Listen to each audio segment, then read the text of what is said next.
Matapos parangalan ng PBA, inamin ni Justin Brownlee na sobra siyang nabahala habang hinihintay ang hatol ng FIBA. Si Coach Chito Victolero, inamin din na si Tyler Bey ang humingi sa kanya para trangkuhan si Benny Boatwright. May nakikita rin siyang magandang pagkakataon para sa mga manok. At si CJ Perez, inaming marami silang dapat pag-aralan at gawing adjustment versus Magnolia. Tutukan po natin ang lahat ng yan, pero bago yan, hihingi po tayo ng isang subscription sa lahat ng dumadaan sa ating munting channel kung nagugustuhan nyo ang ating palabas.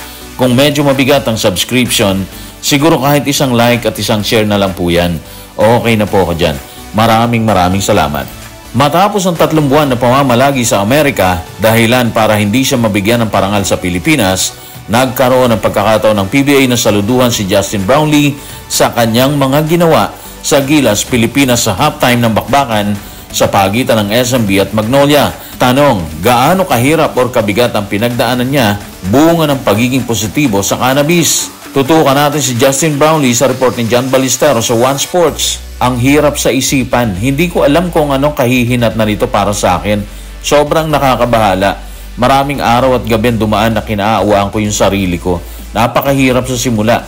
Pakiramdam ko, pinabayaan ko ang aking koponan. So mula mismo kay Justin Brownlee, nahirapan po siya sa pinagdaanan po niya. Given na yon kasi bread and butter niya ang paglalaro. Pangalawa, ito yung buhay niya, di ba? Kaya kung agawin mo sa kanya yon, kung patitigilin mo siya sa paglalaro, katulad nung nangyari dahil sa resulta ng pagsusuri sa kanyang ihi, mahirap talaga yon.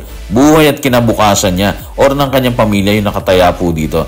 And of course, yung mga commitment po niya, hindi lamang sa Gilas, Pilipinas, kundi maging sa Barangay Ginebra na hindi niya nagawang samahan sa pagdepensa ng titulo sa kasalukuyang ginaganap na PBA Commissioner's Cup.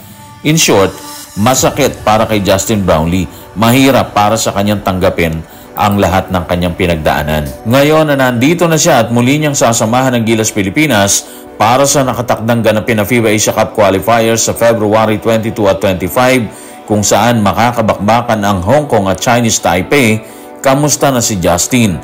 Yung kanyang kalusugan, nakapagpahinga ba siya ng maayos habang wala siyang ganap dito sa Pilipinas? Tutukan natin si Justin Brownlee sa report ni John Ballestero sa One Sports. Lagi akong handa sa laban. Sa bandang huli, kung matalo ka, maging positibo ka lang at tuloy-tuloy lang. Sa ngayon, maganda pakiramdam ko, nakapahinga naman ako at malusog ang pakiramdam ko. So base po sa kanya, maayos ang kanyang kalusugan at maayos ang kanyang pakiramdam. Ibig sabihin, handa po siya sa paparating na bakbakan ng Gilas, Pilipinas para sa FIBA Asia Cup qualifiers. Malapit na po yan, wala na po siyang 2 linggo. So makikita na ulit natin si Justin kasama ang mga piniling players ni Coach Tim Cone. At ang wish lang natin siguro is manalo sila sa bawat window ng qualifiers. Yun kasi ultimate goal ng lahat, di ba? Pero syempre, bilog ang bola dyan eh. Pwede silang manalo at pwede rin po silang matalo. Matapos bigyan ng pagpupugay si Justin Brownlee ng PBA, itinakas naman ng Magnolia Hotshots ni Coach Chito Victolero ang ikalawang sunod na panalo laban sa matikas na San Miguel Beer sa Game 4 ng bakbakan.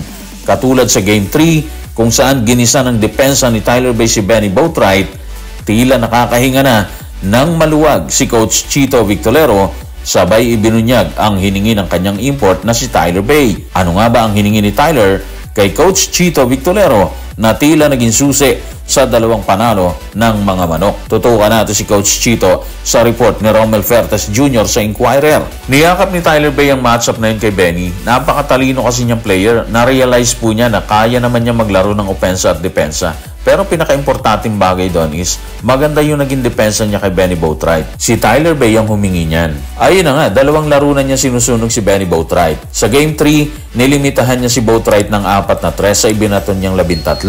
Sa bakbakan po na yon, nagtala po si Benny ng 27 points. Pero kagabi, hindi niya pinabayaan na kumamada ng ganong kalaki. Nilimitahan ni Tyler si Benny ng 16 points kasama na po doon ng 1 3. Obviously, iba ang dating talaga ni Tyler dito kay Benny Boatwright. Iba yung presensya niya sa depensa.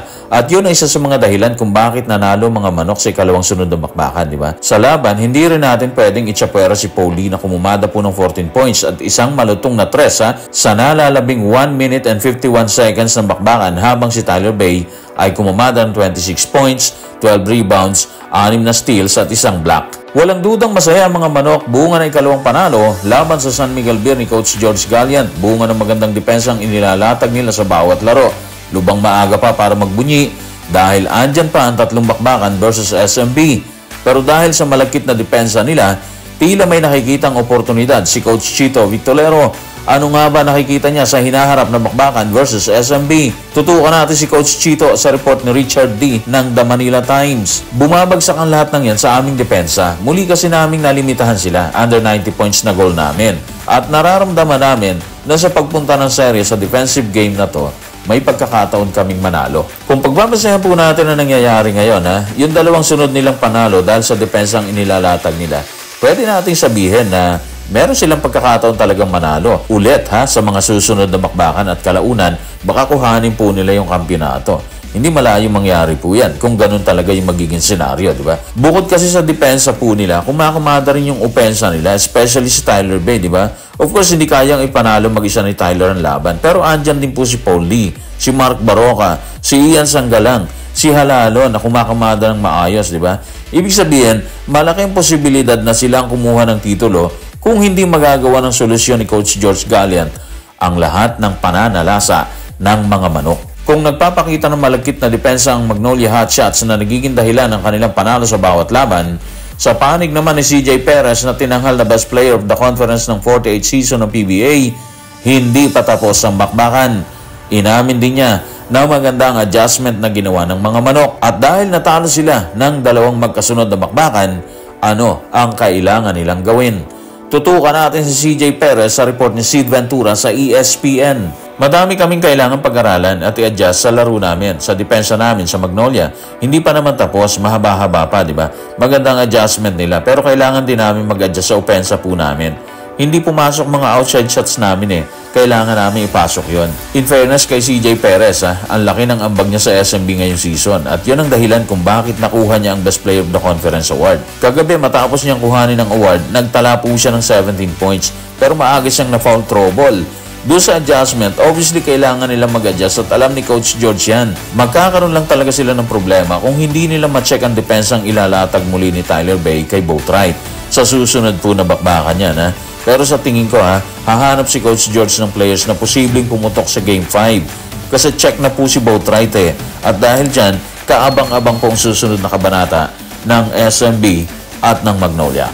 So guys, maraming salamat.